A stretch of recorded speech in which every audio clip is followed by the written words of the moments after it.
चैतन्य महाप्रभु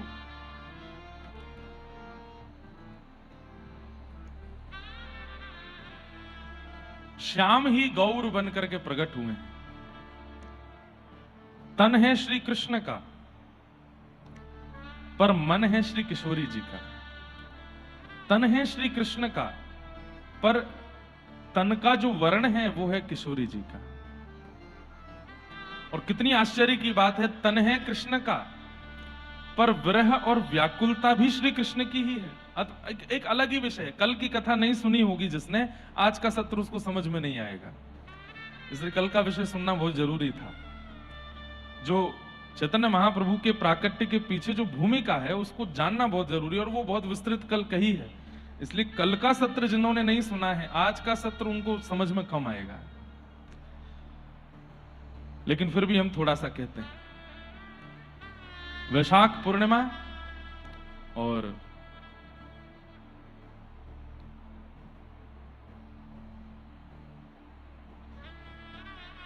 फाल्गुन पूर्णिमा, होली की पूर्णिमा, और बंगाल प्रांत में सची मैया के घर में जगन्नाथ मिश्र जी के यहां पर ग्रहण काल लगते ही श्री चैतन्य महाप्रभु का प्राकट्य हुआ। प्राचीन काल में बंधुओं ऐसा होता था कि जिस घर में बालक बड़ी मुश्किल से होते थे या बड़ी मिन्नतों के साथ बालक होते थे, तो उनका नाम थोड़ा सा कठिन रखा जाता था।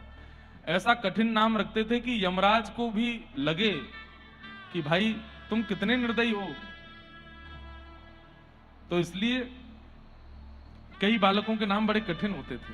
पर चैतन्य महाप्रभु का जो जन्म हुआ तो सच्ची माता का घर नीम के वृक्ष के नीचे था, इसलिए भी, और थोड़ा ब्रह्म को लगे मन में कि तुमने 8 बालकों को हरण करने के बाद इस बालक को भेजा है, इसलिए नीम की कड़वाहट से जुड़ा हुआ नाम रखा निमाई। लेकिन बालक का नाम भले ही निमाई रखा था, लेकिन उस बालक ने बड़े होकर के पूरे विश्व की कड़वाहट को दूर कर दिया। हरे कृष्ण महामंत्र गा करके, हरि बोल नाम की गूंज करा करके पूरे विश्व को कीर्तन करना सिखाया ही चैतन्य महाप्रभु ने। आज जो हम कीर्तन करते हैं, भुजा उठा करके नृत्य करते हैं, प्रेम पुलकित होकर के रोने लगते हैं, ये सब देन जो हम लोगों को कीर्तन की विधा प्रदान की है, वो विधा प्रदान ही चैतन्य महाप्रभु ने की है। तो बालक का नाम निमाई रखा गया। धीरे धीरे आप बड़े हो रहे हैं। बहुत सुंदर बाल लीला है, पर मैं पूरी नहीं कहूंगा। मैं फिर से हूं, समय वाद्य में हूं, एक ही दिन है, बहुत विस्तृत नहीं करूंगा। धीरे धीरे आप बड़े हुए तो कितनी अद्भुतता है कि आप जब रोते थे, इतना रोते थे, दूध पिला दो तो भी शांत नहीं होते थे, मीठा खिला दो तो भी शांत नहीं होते थे, झुनझुना बजाओ तो भी शांत नहीं होते थे, खेल खेलो तो भी शांत नहीं। माँ लेके घूमे, पिता लेके घूमे, नगर के कई लोग लेके घूमे, पर निमाई बालक शांत नहीं होता। एक दिन पूरा दिन हो गया रोते रोते। रात्रि में जब मां परेशान हो गई तो गोद में लेकर के बोली, हे हरि, ये शांत क्यों नहीं होता? हरि बोलते ही निमाई बालक शांत हो गए। आंखों में लालिमा है, सुबह से रोए हैं, मुख पूरा नीला पड़ गया था रोते रोते। तुरंत मां ने कहा, ये शांत कैसे हुआ? और मंद मंद मुस्काने लगे। आंखों में अश्रु हैं पर मंद मंद मुस्का रहे हैं। मां ने दोबारा कहा, हरि। जैसे ही हरि बोला तो और तेज मुस्कुराने लगे। अच्छा, तुरंत जगन्नाथ मिश्र जी को बुलाया। अरे देखो देखो देखो देखो, ये बालक तो शांत हो गया। ये कैसे शांत हुआ? सुबह से तो हो नहीं रहा था। बोले, कान में बोलो हरि। जगन्नाथ मिश्र जी ने कहा, हरि। तो और जोर से हंसने लगे, किलकिलाने लगे, हाथ पैर चलाने लगे। अब तो निमाई बालक को बीच में रख दिया और दोनों माता पिता भुजा उठा करके हरि बोल, हरि बोल, हरि बोल, हरि बोल। इसलिए उनका नाम एक और पड़ा। क्या? एक तो गोरे हैं इसलिए गौर, और क्या सुनते हैं? बोले हरि, तो इसलिए गौर हरि, गौर हरि। हरि नाम में उनको रुचि मिलती। अब तो पूरे मायापुर को यह बात पता चल गई कि निमाई बालक को एक ही चीज चाहिए, ना कोई खेल चाहिए, ना कोई खिलौना चाहिए, ना कुछ चाहिए, केवल हरि। अब ये बात मन में रखिएगा, कृष्ण ही है, लेकिन क्योंकि राधा भाव से आए हैं इसलिए अपना ही नाम सुनना अच्छा लगता है उनको, राधा भाव से। एक पद लिखा था मैंने, जब निमाई बालक थोड़े बड़े हो गए,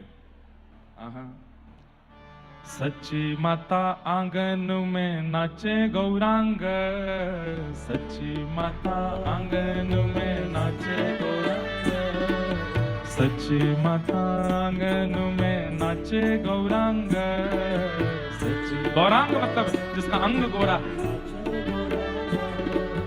हरि हरि हरि बोले हरि गौरांग, हरि हरि हरि बोले हरि गौरांग, सच्ची माता आंगन में नाचे गौरांग, सच्ची माता आंगन में नाचे गौरांग, हरि हरि हरि हरि बोले गौरांग,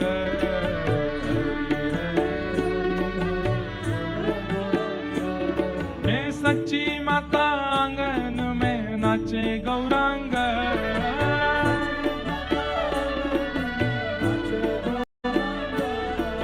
सच्ची माता आंगन में नाचे गौरांग,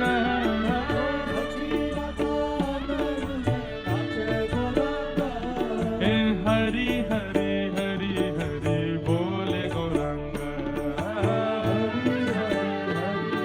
आज ज्यादा विस्तृत चरित्र नहीं करना था, तो एक पद में ही मैंने पूरी बाल लीलाएं लिखी हैं श्री चैतन्य महाप्रभु की। क्या करते हैं? तीर्थ यात्री भोग लगावे पावे गौरांग, तीर्थ यात्री भोग लगावे पावे गौरांग। मायापुर में गंगा जी के तट पर बड़े बड़े तीर्थ यात्री आते हैं और तीर्थ यात्री वहां बैठ करके अपने ठाकुर जी को खोल लेते, सामने भोग रख देते और तुदीम वस्तु गोविंद तुभ्यमेव समर्पयेत् ग्रहाण सुमुखो भुक्त्वा प्रसीद परमेश्वर। जैसी प्रार्थना करते गौरांग महाप्रभु सच्ची मैया के घर से दौड़ते, सामने गंगा जी का तट है और वहां यात्री भोग लगा रहे अपने ठाकुर जी का, और चुपके से निमाई आते और भोग उठा करके भाग जाते, कभी किसी का कभी किसी का। सच्ची मैया इतनी परेशान है, घर में प्रसाद बनता है उसको नहीं पाते हैं। गंगा जी के घाट पर जितने वैष्णव आते हैं, चाहे जो लेके आवे, लड्डू लेके आवे, पेड़ा लेके आवे, फल लेके आवे, घर से कुछ सामग्री वही पाना है उनको, घर में नहीं पाते हैं।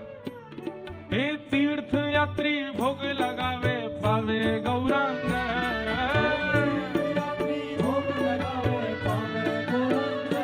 हाँ तीर्थ यात्री भोग लगावे पावे गौरांग,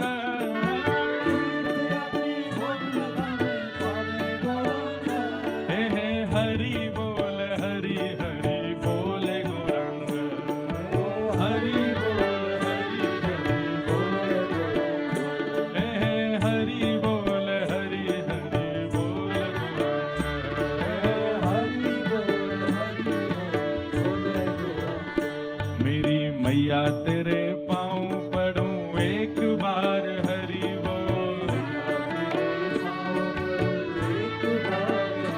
मेरी भैया तेरे पाँव पड़ूं एक बार हरि बोल,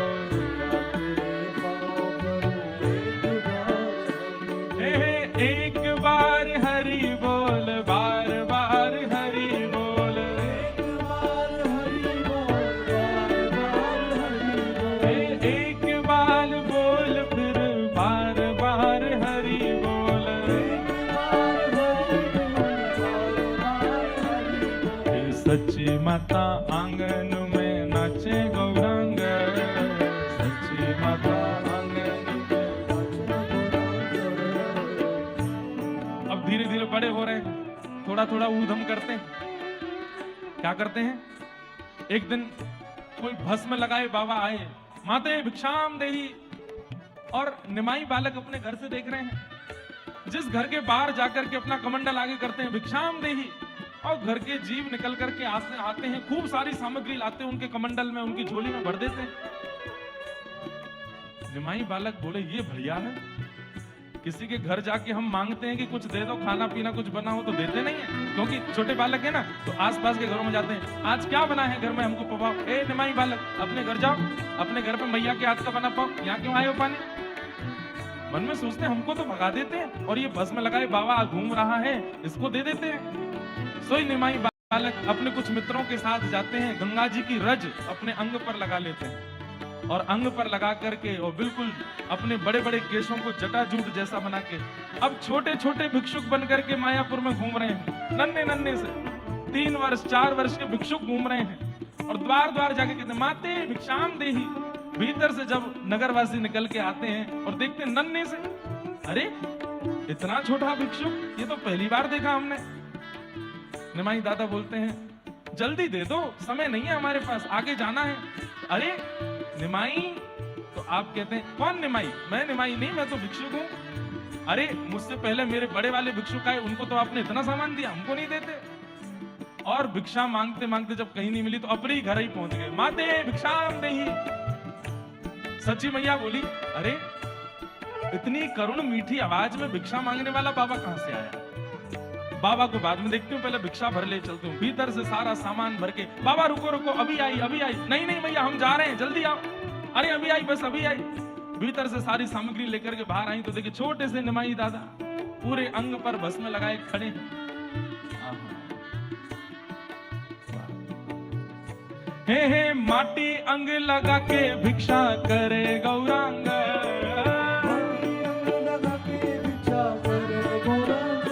हाँ माटी अंग लगा के भिक्षा करे गौरांग।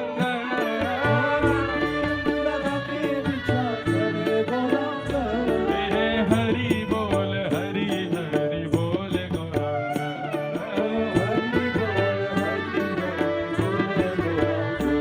एक लीला घटी, इनके बड़े भैया का नाम था विश्वरूप। निमाई के बड़े भैया का नाम विश्वरूप। वैदिक पाठशाला में पढ़ने जाते थे अद्वैताचार्य के यहाँ। वेद अध्ययन करके, शास्त्र अध्ययन करके इतना वैराग्य उनके चित्त में आ गया कि अब वो घर नहीं रहते थे, पाठशाला में ही रहने लगे थे। तो एक दिन माँ ने बड़ी चिंता करी, सच्ची मैया ने, ध्यान से सुनिएगा। और सच्ची मैया ने जगन्नाथ मिश्र जी से कहा कि बड़ा वाला आता ही नहीं है घर पर। तो किसी ने, रिश्तेदार ने कहा, बोले ब्याह करा दो, अपने आप आएगा, बहुत विरक्ति आ रही है उसके मन में, ब्याह करा दो। तो सच्ची मैया ने संबंध वाले बुला लिए घर पर और निमाई दादा से कहा जाओ पाठशाला से बड़े भैया को बुला के लाओ। छोटे से निमाई नाचते कूदते हुए गए अद्वैताचार्य के। ये अद्वैताचार्य वही हैं जिनके बारे में हम कल सुन रहे थे। 1 लाख तुलसी रोज चढ़ाते थे गंगा जी में कि श्याम सुंदर पुनः प्रकट हो जाइए पृथ्वी पर। तो ये जानते हैं कि निमाई कौन है, ये भगवान ही है। निमाई जैसे ही पहुंचे अद्वैताचार्य प्रणाम करने लगे। सब विद्यार्थी बोले गुरुजी इनको प्रणाम क्यों करते हो? हमारे गांव का सबसे उपद्रवी बालक है निमाई, और गुरुजी उसको प्रणाम करते हैं। जैसे ही गुरुजी प्रणाम करते तो निमाई सब बालकों को देख के बोलते, देखो तुम्हारे आचार्य तक प्रणाम करते हो, तुम लोग चलो सब प्रणाम करो हमको। तुम्हारे गुरुजी प्रणाम करते, तुम भी करो। विश्वरूप जी आए। ए निमाई क्यों आया तू पाठशाला? माँ ने बुलाया आपको, जल्दी चलो। अद्वैताचार्य बोले माँ बुला रही है, जाओ। निमाई लेकर के आए। जैसे ही विश्वरूप जी घर आए तो वहां देखा लड़की वाले बैठे हैं और संबंध की बातें चल रही हैं। तो विश्वरूप जी ने कहा माँ ये सब क्या हो रहा है? बोले कि अब तेरा विवाह पक्का कर रही हूं मैं और तेरे को विवाह करना पड़ेगा, और ये सब ये विरक्त वैराग्य जैसी बातें मत किया कर हमारे सामने, अब तेरा ब्याह होगा।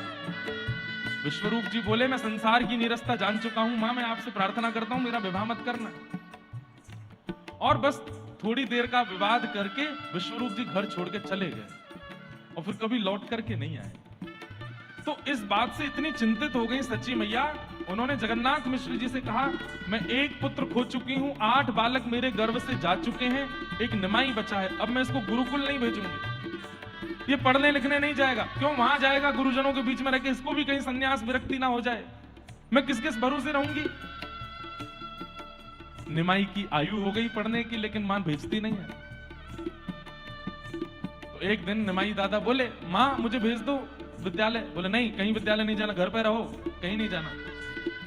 तो कितने बिल्कुल श्री बालकृष्ण जैसी लीलाएं हैं।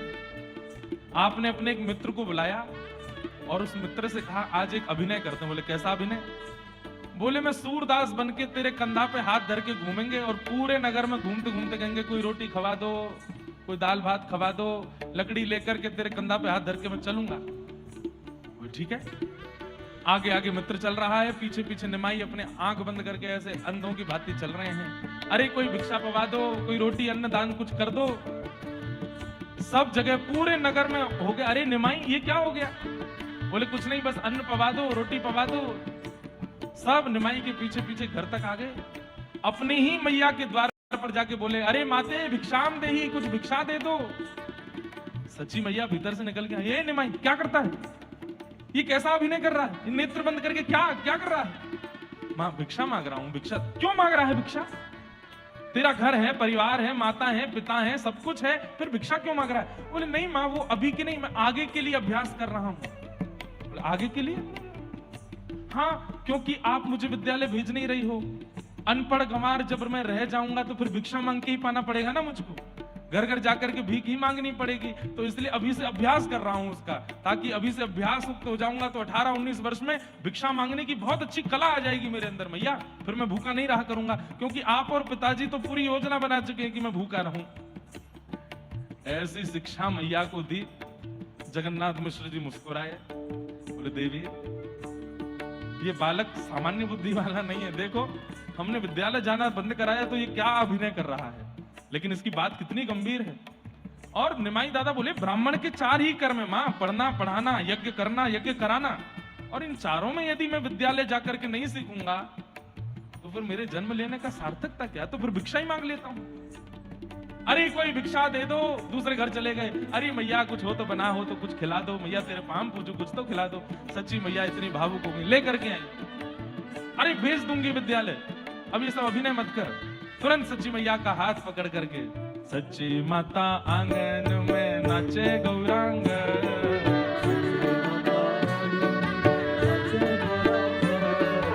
माटी अंग लगा के भिक्षा करे गौरांग।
सच्ची माता आंगन में नाचे गौरांग, सच्ची माता आंगन में नाचे।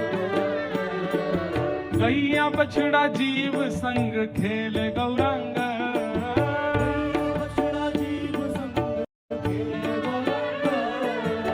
गंगा के तट पर बैठे रहते थे तो वहीं एक ग्राम सिंह कुत्ता, वो बेचारा थोड़ा सा बीमार हो गया था। तो निमाई जाते पूरे दिन उसकी सेवा करते, उसके पैर में कभी कुछ लगा देना, घर से कुछ सामग्री लाके उसको खिला देना, उसी को संग रखते। अब तो स्थिति है घर ही लिया है। माँ ने फटकारा, क्या कर रहे हो? बोले माँ मेरा मित्र है, मेरे संग रहता है, इससे मुझे बहुत प्रीति है। बोले घर में नहीं लाना, बाहर रखो इसको। तो बाहर ही रहते थे लेकिन उसकी बड़ी सेवा करते थे। उसका नाम रख दिया था उन्होंने गंगादास। क्यों? बोले गंगा जी से मिला है मुझको तो इसका नाम गंगादास है। और वो ग्राम सिंह भी इतना बढ़िया कि वो जैसे ही निमाई बोलते गंगादास, तुरंत पूछ उठा के दौड़ के आता, उसको प्रसाद पवाते, उसको नाम सुनाते, उसके एक भुजा, दोनों भुजाओं को लेकर के उसको भी नृत्य कराते, और बछड़ाओं के साथ खेलते, बछियाओं के साथ खेलते, सब जीवों के साथ खेलते। पूरे नगर के बालकों को इकट्ठा करके गंगा जी के तट पर दोनों भुजा ऊपर करवा करके हरि बोल हरि बोल, हरि हरि बोल, हरि बोल हरि बोल, नाम गुण गाऊंगो एक बार हरि बोल, मैं द्वारे द्वारे जाऊंगो एक बार हरि बोल, एक बार हरि बोल, बार बार हरि बोल।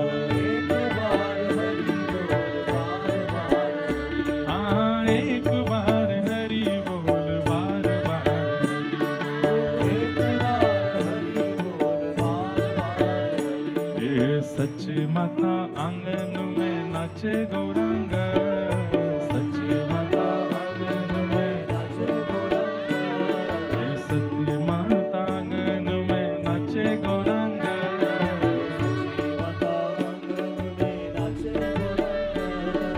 नाचे नाचे नाचे नाचे प्यारो गौरांग,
विद्यालय जाने लगे, पढ़ते हैं और इतने अच्छे विद्यार्थी बने कि बाल्यकाल में ही इतना सब कुछ अध्ययन कर लिया कि अपने कक्षा के बालकों को स्वयं पढ़ाने भी लगे, खूब अच्छे विद्वान बने। लेकिन पूरा मायापुर इनसे घबराता था। क्यों? अगर ये रास्ते से सामने से चले आ रहे हैं और उसी रास्ते से अगर कोई और भी आ रहा है तो वो बच के निकल नहीं सकता बगल से, या तो उसकी धोती खींच देंगे या तो उसका कपड़ा फाड़ देंगे या उसको छेड़ेंगे जरूर, क्योंकि कृष्ण तन है ना, तो थोड़े तो चुलबुले बनेंगे ही। मन किशोरी जी का है पर कृष्ण तन है। एक बात बोलूं बंधु, चेतन महाप्रभु के चरित्र से एक बात भी अनुभव में आई, जो व्यक्ति बहुत चुलबुला होता है ना, बहुत खेलता है, ऊधम मचाता है, सबको खुश कर देता है, जिस सभा में पहुंच देता है सबको आनंदित कर देता है, जब उसके जीवन में विरह आता है ना तो सबको रुवाता है और उसको विरह में कोई देख नहीं पाता। महाप्रभु जी के जीवन काल में जब विरह का भाव प्रकट होता है ना, और वो विरह जाएगा ही नहीं, एक बार आता है, अंतिम समय तक रहता है। प्रारंभिक बिल्कुल महाप्रभु जी का जीवन चरित्र देखते हैं तो ऐसा लगता है कितना खुश, कितने आनंद, कितने खुशहाल, कितने मौज मस्ती सब चलती है। लेकिन जब प्रथम बार विरह होगा, आज मैं वहीं तक कथा कहूंगा बस, उसके आगे की सामर्थ्य नहीं मेरी कहने की। धीरे धीरे आप खूब विद्वान हो गए। आपका एक मित्र था, स्वभाव भी देखो कितना अच्छा है। आपका एक मित्र था, उसका नाम था रघुनाथ दास। उसने एक शास्त्र का सुंदर एक पंक्ति लेकर के उस पर बहुत अच्छा एक ग्रंथ लिखा, और उसी पंक्ति पर चैतन्य महाप्रभु ने भी ग्रंथ लिखा, निमाई ने। पहले का नाम इनका निमाई है। तो जब ग्रंथ की रचना हुई तो आपने बहुत सुंदर ग्रंथ लिखा था, आपके मित्र ने भी लिखा था, पर इनके मित्र को पता नहीं था कि चैतन्य महाप्रभु ने भी लिखा है, निमाई ने भी लिखा है। तो एक दिन वो इनसे आके बोला, मैंने ना एक बहुत परिश्रम करके, बहुत मेहनत करके, गुरुदेव से खूब शिक्षण ग्रहण करके एक ग्रंथ मैंने लिखा है, एक श्लोक पर पूरा ग्रंथ लिखा है। जब वो श्लोक सुना तो चैतन्य महाप्रभु बोले, बहुत अच्छा है, जरा सुनाओ। तो पूरा ग्रंथ सुनाया, और अंत में उस मित्र ने कहा, मैं चाहता हूं कि ये ग्रंथ इतनी ख्याति प्राप्त करे, इतनी ख्याति प्राप्त करे कि सब जगह मेरा नाम हो जाए कि मैंने कोई ग्रंथ लिखा है।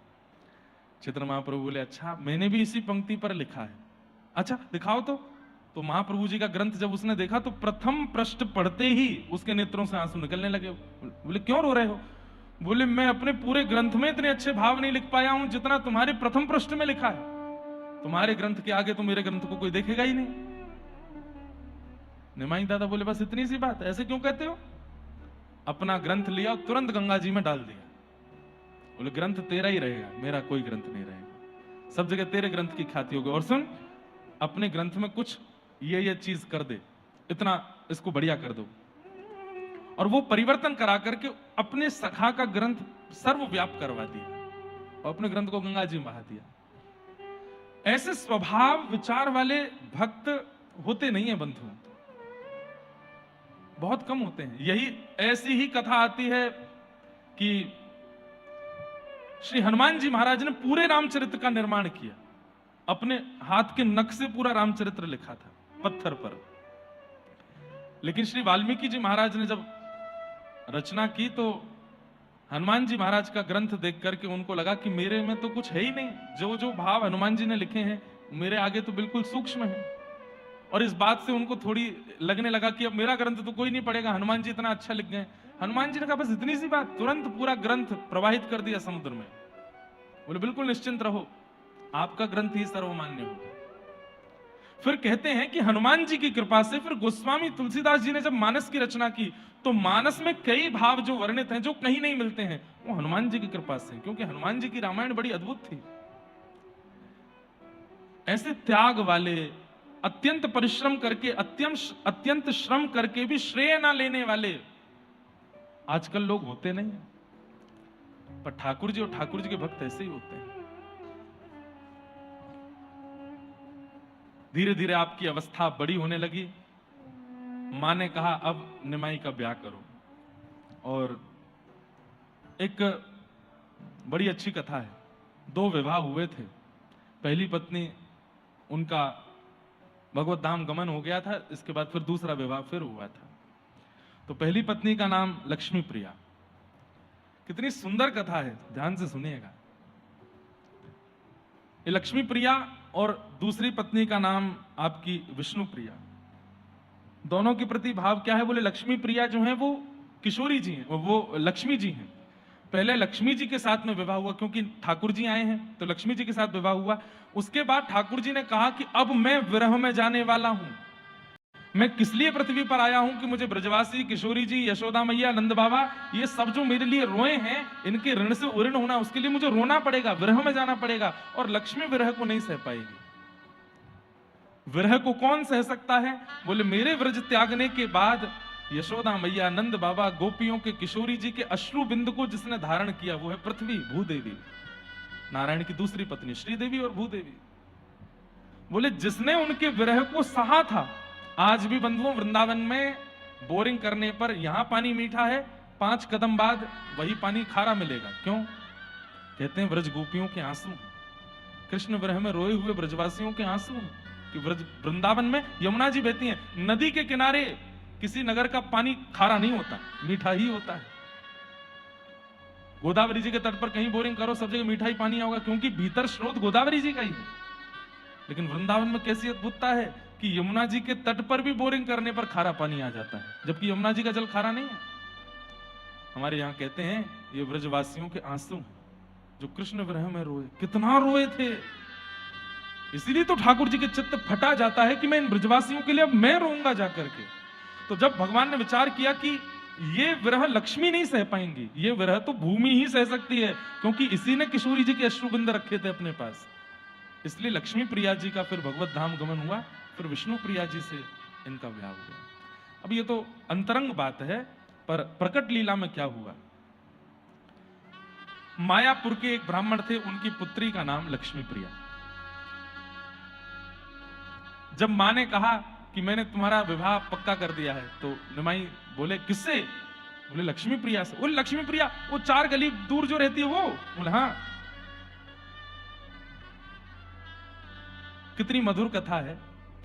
जब निमाई बाल्यकाल में यात्रियों का भोग पा लेते थे और फिर यात्रियों के चंदन आदि लगा करके स्वयं ही बन के बैठ जाते थे, बोले तुम सब यात्रीगण जो यहां आए हो, तुम्हारी भक्ति, तुम्हारी तीर्थ यात्रा, तुम्हारा नाम जब सबका फल देखो, भगवान तुम्हारे सामने बैठे, चलो प्रणाम करो। तो उस समय ये लक्ष्मी प्रिया ये वहीं गंगा स्नान करने आती थी और पुष्प आदि लेके आती थी, तो ये आकर के सीधे निमाई की पूजा करने लगती थी।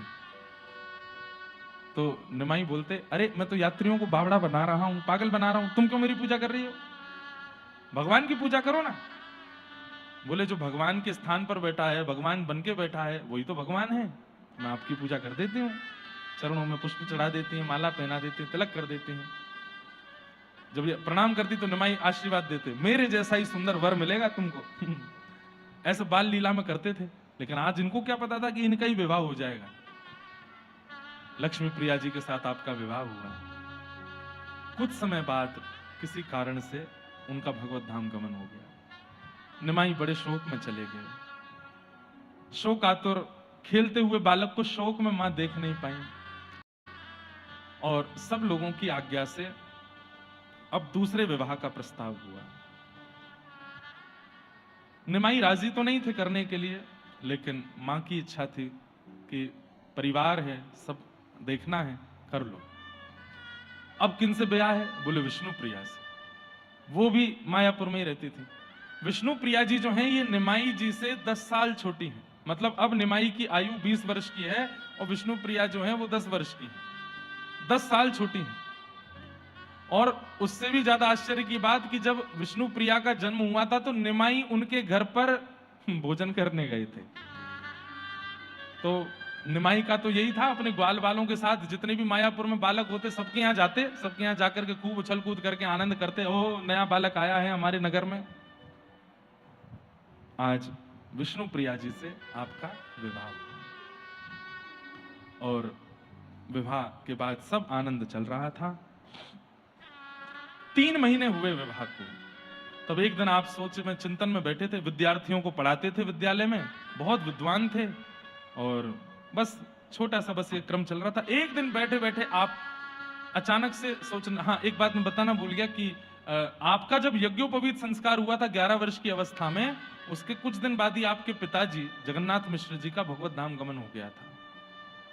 तो आज निमाई सोचने लगे, मां पिताजी को गए हुए इतने वर्ष हो गए, मैं अब गया जी जाके उनका श्राद्ध कराऊं।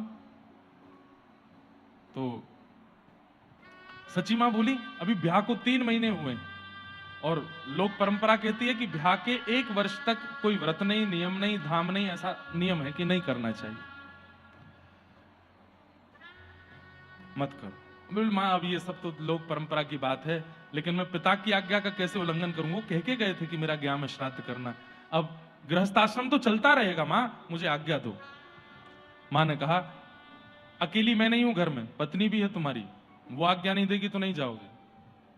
विष्णु प्रिया के पास गए, मैं गया जी जाना चाहता हूं पिताजी का श्राद्ध आदि क्रम करने, तुम आज्ञा दे दो। विष्णु प्रिया इतनी समर्पित थी, कैसी बात कर रहे हैं आप, आज्ञा? मेरे प्रभु हैं आप, मेरे सर्वस्व हैं आप, आपकी जैसी इच्छा होगी वो मुझे राजी है। बोले नहीं, ब्याह को 3 महीने हुए, सब लोग कह रहे हैं कि अभी विष्णु प्रिया के हाथ की मेहंदी भी पूरी तरह हटी नहीं है और तुम तीर्थ यात्रा पर जा रहे हो। बंधु उस समय में तीर्थ यात्रा पर जाना ही बहुत बड़ी बात होती थी, पता ही नहीं होता था कि लौट के आएगा कि नहीं। साधन तो होते नहीं थे, दुर्गम रास्ते होते थे, रहने सहने की कोई गेस्ट हाउस ये सब तो होते नहीं थे, वन में ही रहना पड़ता था, हिंसक जीव बहुत होते थे। तीर्थ यात्रा की चर्चा होते ही घर में मातम होने लगता था, पता नहीं अभी लौट के आएगा कि नहीं। तो इसलिए बड़ी संकोच की बात थी, लेकिन विष्णु प्रिया जी ने कह दिया आप जाइए, लेकिन एक वचन दे दीजिए। बोले क्या? जब तक आप लौट करके नहीं आएंगे तब तक मैं अन्न सेवन नहीं करूंगी, केवल जल पीऊंगी और फल पाऊंगी। नहीं ऐसा क्यों करना है, मां की सेवा करनी है, घर देखना है। बोले कि आपको रोकने जाने में मैं नहीं रोकती, तो मेरे नियम में भी आप मत रोकिए, मैं व्रत करूंगी। आप आकर के जब पहली बार अन्न पाएंगे, आपका उच्छिष्ट वो पाकर के ही फिर मैं पारण करूंगी। ठीक है, ध्यान रखना अपना, मैं जाता हूं। और बंधुओं, हंसते खेलते निमाई का ये अंतिम रूप है। मां ने कहा अकेले जा रहे हो? नहीं, सब विद्यार्थी जा रहे हैं मेरे साथ में, सबको दर्शन करा के लाता हूं गया जी में। अच्छा, अपने मामा को साथ लेकर के जाओ, वो भी अच्छे विद्वान पंडित थे, चंद्रशेखर मिश्र आचार्य नाम था उनका। तो अपने मामा और विद्यार्थियों के साथ श्री निमाई मायापुर से गया जी के लिए निकल पड़े। गया जी गए, वहां पहुंच करके आपने प्रथम दर्शन एक स्थान के किए, ब्राह्मणों को बुलाकर के वहां की महिमा पूछी, विद्यार्थियों से कहा कि भिक्षा लेकर के आओ। गांव में जाकर के विद्यार्थी सब भिक्षा लेने के लिए गए, तो तीर्थ यात्री वो जितने भी ब्राह्मणों घरों में गए तो सब ब्राह्मणों को गौर से देखते, एक के भी यज्ञोपवीत नहीं था। तो भिक्षा लेने के लिए जाते, बिना यज्ञोपवीत के ब्राह्मण को देख के नहीं हम आगे से कहीं ले लेंगे, नहीं चाहिए। इस प्रकार पूरे नगर में घूमे, एक भी यज्ञोपवीत वाला ब्राह्मण नहीं मिला उनको। संध्या का समय हुआ, रात्रि में खाली हाथ लौट करके आए तो निमाई ने पूछा कुछ लेकर के नहीं आए? बोले पूरे ब्राह्मण यहाँ पे ब्राह्मणोचित कर्म ही नहीं करते, यज्ञोपवीत नहीं पहनते, कैसे लेके आऊं? बंधुओं, उस रात्रि में चैतन्य महाप्रभु को भयंकर ज्वर चढ़ा, बुखार आ गया। सुबह उठ करके खूब औषधियां दी लेकिन बुखार ठीक नहीं हुआ। तो सबने पूछा क्या हुआ है? तब चैतन्य महाप्रभु बोले धाम वासियों के प्रति अपराध हुआ है। भले ही यहाँ के ब्राह्मण जनेऊ नहीं पहनते लेकिन वो धाम में रहते हैं, वो कैसे भी हैं, वो धामवासी हैं, उनके प्रति हमसे अपराध हो गया कि हमने उनमें दोष देख करके उनकी भिक्षा नहीं ली है, इसलिए ये ज्वर चढ़ा है। जाओ उन्हीं ब्राह्मणों के यहाँ जो यज्ञोपवीत नहीं पहनते, उन्हीं के यहाँ से भिक्षा लेके आओ, उनकी भिक्षा पाऊंगा तभी मेरा बुखार जाएगा। और उन्हीं ब्राह्मणों के यहाँ से भिक्षा लेकर के आए, जैसी निमाई दादा ने पाई तो बुखार उतर गया। माँ ने सब विद्यार्थियों को बताया कि धामवासियों के प्रति कभी निंदा की भावना मत रखो। हम वृंदावन जाते हैं बंधुओं, जगन्नाथपुरी जाते हैं, द्वारिका जाते हैं, तो कई बार वहां के लोकल लोग, वहां के पंडा पुजारी, वहां के उनके व्यवहार देख करके हमारे मन में दोष आ जाता है। देखिए, व्यवहार उचित करना ये उनका दायित्व है, लेकिन वो नहीं कर रहे हैं, मन में पीड़ा तो होती है, लेकिन फिर भी दोष मत देखो, वो भी एक धाम के प्रति अपराध हो जाता है। हाँ, कोई पाप की श्रेणी का कर्म कर रहा है तो उसके लिए तो फिर दंड होना चाहिए, लेकिन सामान्य सी क्रिया है। और हम लोग बहुत उम्मीद रख के जाते हैं, वृंदावन जा रहे हैं तो वृंदावनवासी ऐसे होंगे, वृंदावन के ब्रजवासी ऐसे होंगे, वहां के ब्राह्मण ऐसे होंगे, और जाकर के हमको वैसा नहीं मिलता है तो हमारे मन में दोष आ जाता है। वो धाम के प्रति अपराध है। सब जगह दर्शन कर रहे थे, तभी आपने चंद्रशेखर आचार्य जी से पूछा और क्या है गया जी में? तब उनके मुख से निकला, यहां भगवान के चरणारविंद हैं, चरण चिन्ह हैं। ध्यान से सुनिएगा बंधुओं सब, चरण चिन्ह का स्मरण करते ही आपके एक क्षण के लिए नेत्र बंद हुए, और जो राधा भाव चित्त में था कृष्ण तन के अंदर, वो अचानक से लागू हो गया। मैं देख सकता हूं वो चरण चिन्ह। अब ठाकुर जी नहीं है, अब श्री जी। वो चरण चिन्ह दिख सकते हैं मुझे। हाँ, वहां सब जाते हैं ना दर्शन करने, चलो। गया सर, आज भी वहां चरण चिन्ह है भगवान के। कथा लगभग सबको पता होगी। एक राक्षस था, वो बढ़ता ही जा रहा था, बढ़ता ही जा रहा था, बढ़ता ही जा रहा था। देवताओं ने कहा कि ये कुछ समय में स्वर्ग लोक तक आ जाएगा, इसको रोकिए। भगवान ने कहा तुम सारे देवता इसके ऊपर चढ़ जाओ, इसकी गति को रोको। नहीं रुके, स्वर्ग लोक पार करके उसकी हाइट जो थी बढ़ती जा रही थी। तब अंततो गत्वा भगवान को अपना चरण उसके सिर पर रखना पड़ा। जैसे ही चरण रखे पुनः समाप्त हो गया, और पूरे गया क्षेत्र में उसका शरीर ही विलीन हो गया। तुरंत उसने भगवान के चरणों को प्रणाम करके कहा कि नाथ, मैं यही चाहता था कि आप बस अपना चरण पधरा दीजिए। बोले तुमने बड़ी अच्छी भक्ति की, कुछ मांगो। बोले बस यही मांगना चाहता हूं कि संसार के जीव अपने पितरों को तर्पण करने के लिए जब इस भूमि पर आवे, तो आपके चरणों का ऐसा प्रभाव हो कि उनके पितृ चाहे पापी रहे हों, चाहे कैसे भी रहे हों, वो अगर गया जी में आके श्राद्ध करें तो आपके चरण स्पर्श का फल, मुक्ति उनको प्राप्त हो जाए। भगवान ने कहा तथास्तु। गया जी में जो श्राद्ध करेगा, उसके पितृ चाहे जैसे रहे हों, मेरे चरणों की प्राप्ति। इसलिए गया जी में तर्पण श्राद्ध का बहुत नियम है। लेकिन निमाई बोले मैं देख सकता हूं चरण, और एक शिला, उस शिला पर चरण चिन्ह है। अब ठाकुर जी नहीं है, अब चैतन्य के अंदर किशोरी जी। और कौन सी किशोरी जी? कृष्ण व्रज त्याग करके गए हैं, उसके बाद की जो किशोरी जी हैं वो है। और जैसे ही जाकर के चरण चिन्ह देखे हैं, आपके नेत्रों से अश्रु प्रकट हो गए। हजारों लोग वहां दर्शन कर रहे थे। सारे विद्यार्थी और चंद्रशेखर आचार्य इतने ज्यादा संशय में हैं कि ये हमारा निमाई है। क्यों? हे हरि मधुसूदन माधव मुरारी, आप कहां चले गए?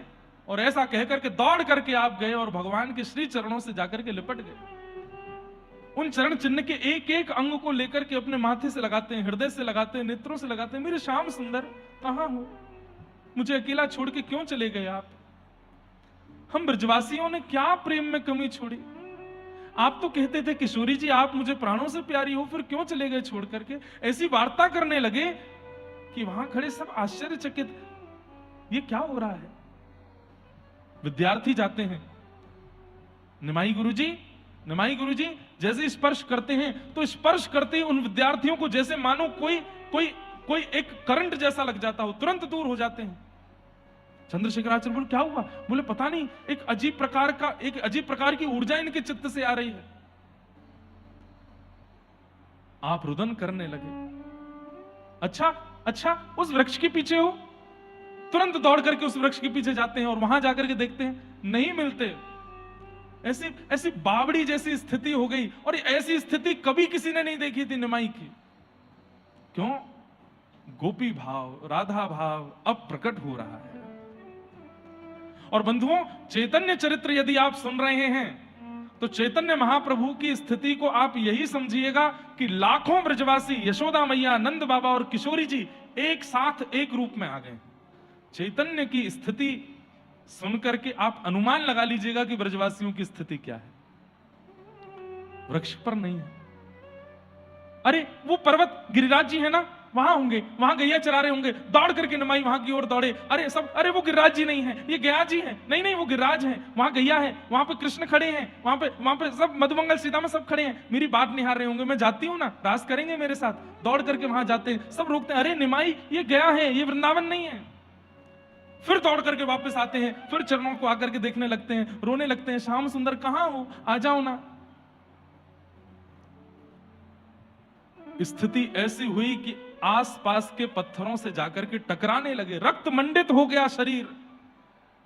निकुंज में बैठी हुई किशोरी जी रुदन कर रही है। मैंने कहा था नहीं सह पाएंगे आप, क्यों मांगा मेरा हृदय मुझसे? मैं बोल रही थी, ये मैं थी जो सह गई उस विरह को। श्याम सुंदर आप नहीं सह पाओगे। आज कृष्ण अपने ही विरह में व्याकुल है। कृष्ण व्रत छोड़ करके गए हैं तो क्या स्थिति ब्रजवासियों की हुई, आज उस स्थिति का अनुभव स्वयं कृष्ण कर रहे हैं। तभी वहां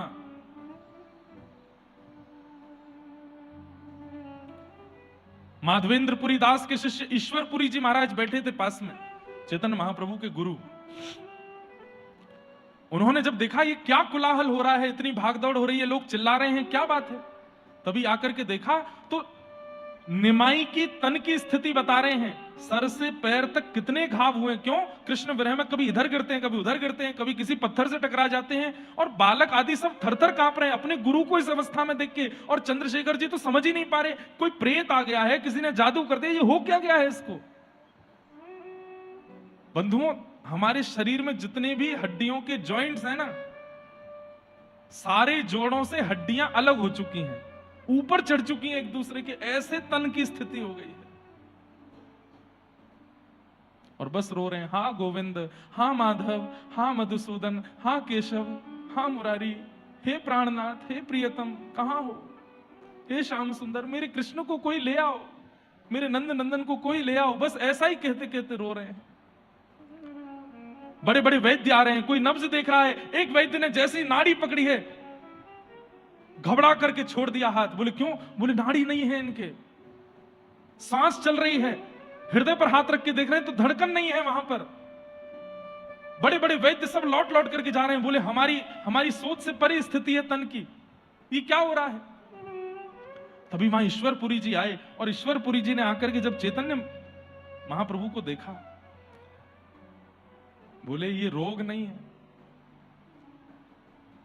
ये रोग नहीं है, ये कोई पीड़ा नहीं है।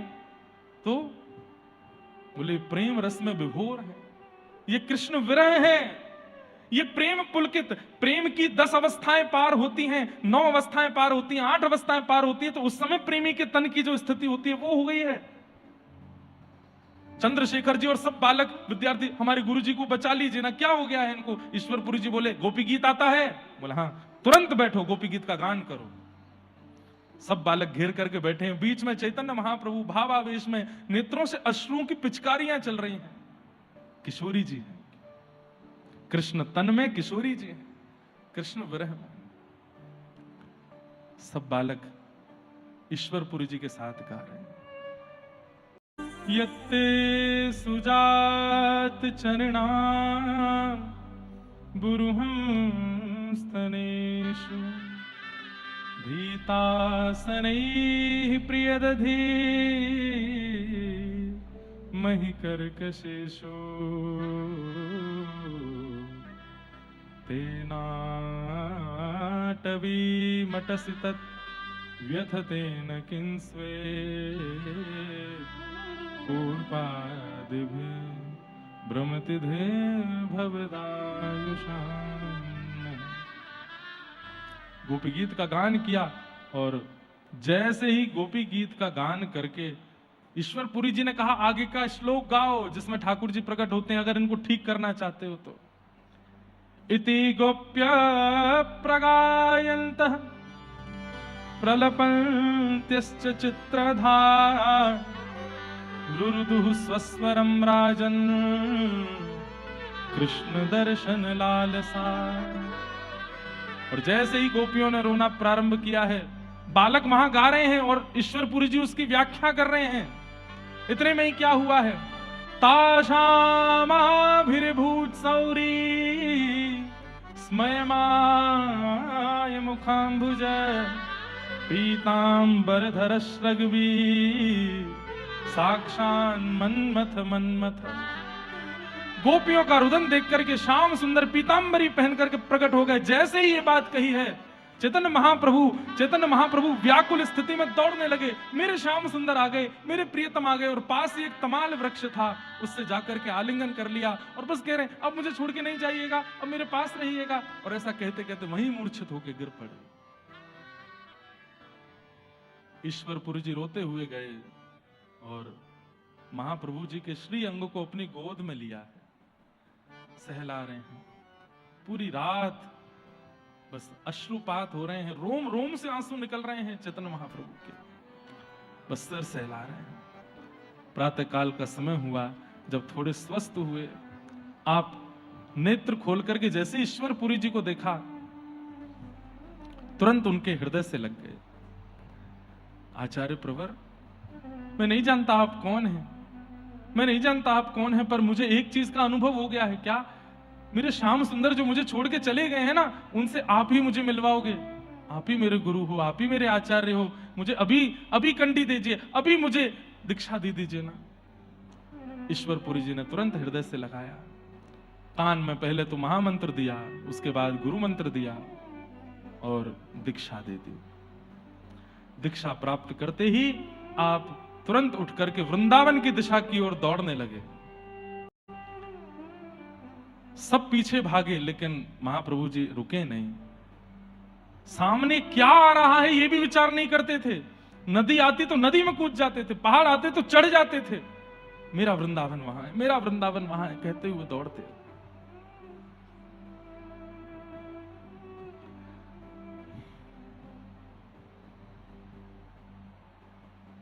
श्री जी से सहन नहीं हुआ।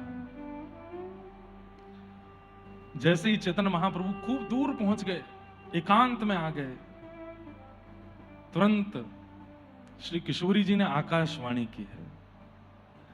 कहते तो हैं कि आकाशवाणी हुई, पर मेरी ऐसी भावनाएं किशोरी जी ने की।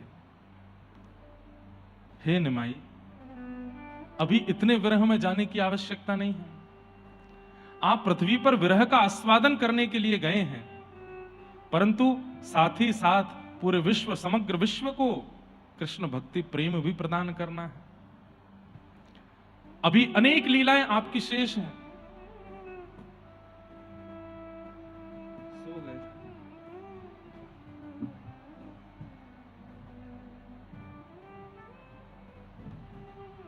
गोपी गीत के मध्य में ठाकुर जी आए और व्यास जी की गोद में आके सो गए।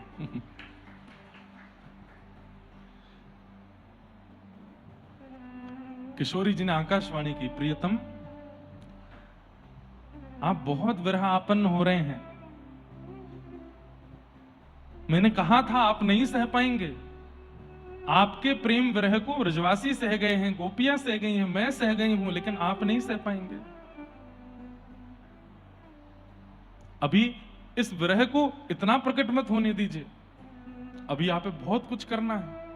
आप पृथ्वी पर गए हैं, केवल विरह का आस्वादन करके वापस मत आइए, जन कल्याण करके आइए। इस विरह प्रेम को, इस प्रेम लक्षणा भक्ति का प्रचार करना है नाथ आपको, इसलिए शांत हो जाइए प्रभु, ठाकुर जी मिलेंगे आपको, ठाकुर जी ही हैं, वो ठाकुर जी के लिए ही रो रहे हैं। तुरंत आप मूर्छित होकर के गिर पड़े, बालकों ने जाकर के आपको उठाया। चंद्रशेखर जी, ईश्वरपुरी दास जी बोले इनको अभी मायापुर लेके जाओ वापस। यहां मायापुर की स्थिति यह है कि मां सची मैया और विष्णु प्रिया जी रोज बाट निहार रही हैं, कब आएंगे हमारे निमाई, कब आएंगे हमारे निमाई। तभी हल्ला होने लगा पूरे गांव में, अरे दूर से दिख रहा है बहुत सारे बालक आ रहे हैं और चंद्रशेखर जी आ रहे हैं, हमारा निमाई वापस आ रहा है। पूरा मायापुर आनंदित हो गया, लेकिन किसी ने ऐसा नहीं सोचा था कि ऐसे निमाई आएंगे। हंसता खेलता सबके साथ आनंद करता निमाई आज इस अवस्था में, 4 बालकों के कंधों पर हाथ रखे हैं, पैर से चल नहीं पा रहे हैं, 2 बालक चरण उठा रहे हैं और बस कभी मूर्छित होते हैं, और जब मूर्छा टूटती है तो हाँ नाथ, हाँ कृष्ण, हाँ प्राणेश, हाँ रमण, कहां हो आप, कब आओगे, आओगे, अच्छा कल आओगे, ठीक है। फिर मूर्छित हो जाते हैं, फिर होश में आते हैं, फिर इसी भाव से रोने लगते हैं। ईश्वरपुरी जी ने समझा करके भेजा है, जब जब ये स्थिति बने कुछ मत करना, वैद्यों को मत बुलाना, किसी प्रकार का कोई तंत्र मंत्र नहीं है, कुछ नहीं है, बस चारों तरफ बैठ करके घेर करके हरिनाम करना, वही ठीक करेगा इनको, और कोई कारण नहीं है। सची मैया ने जब देखा अपने प्राण प्यारे दुलारे निमाई को, मेरा निमाई नहीं है ये, चंद्रशेखर कौन है, दीदी हमारा निमाई है, ये क्या हो गया इसको, ये ऐसी स्थिति अवस्था में, क्या बात है। बोले बहुत बहुत विषय बड़ा है, मैं बैठ के बताता हूं। मां की हालत तो जो हुई सो हुई, पर भीतर बैठी विष्णु प्रिया जी, ब्याह के 3 महीने बाद निमाई चले गए, उन्हीं को परमात्मा मानती हैं, उन्हीं को सर्वस्व मानती हैं। आज जब घर में इस प्रकार आए हैं, देख नहीं पा रही हैं। बंधुओं, महीनों से अन्न सेवन नहीं किया, और श्री महाप्रभु जी के आने के बाद तो स्थिति कितने दिनों तक महाप्रभु जी ने भी नहीं पाया, तो उनकी पत्नी ने भी सेवन नहीं किया, विष्णु प्रिया जी। वैद्य बुलाए, बड़े बड़े सबको समझाया, बोले कि इनसे इनका काम नहीं बनने वाला। चैतन्य महाप्रभु के पिताजी श्री नरसिंह दास जी उनके मित्र हैं मायापुर में, वे दौड़ करके आए और आकर के उन्होंने महाप्रभु जी की स्थिति को देखा, चारों तरफ बैठ करके बस हरि नाम संकीर्तन कर रहे हैं। हरि नाम संकीर्तन जैसे ही होता है तो आप स्वस्थ हो जाते हैं, बैठ जाते हैं। धीरे धीरे धीरे अखंड नाम कीर्तन सुनते सुनते सुनते सुनते महाप्रभु जी की तन की अवस्था सामान्य हुई। उसके बाद आपने स्वयं को समझाया कि अब विरह को शांत करना है, अब इस विरह को कुछ दिन तक आने नहीं देना है, अब जीव कल्याण करना है। और आपने नगर में भ्रमण करते करते कीर्तन का प्रचार करना प्रारंभ किया।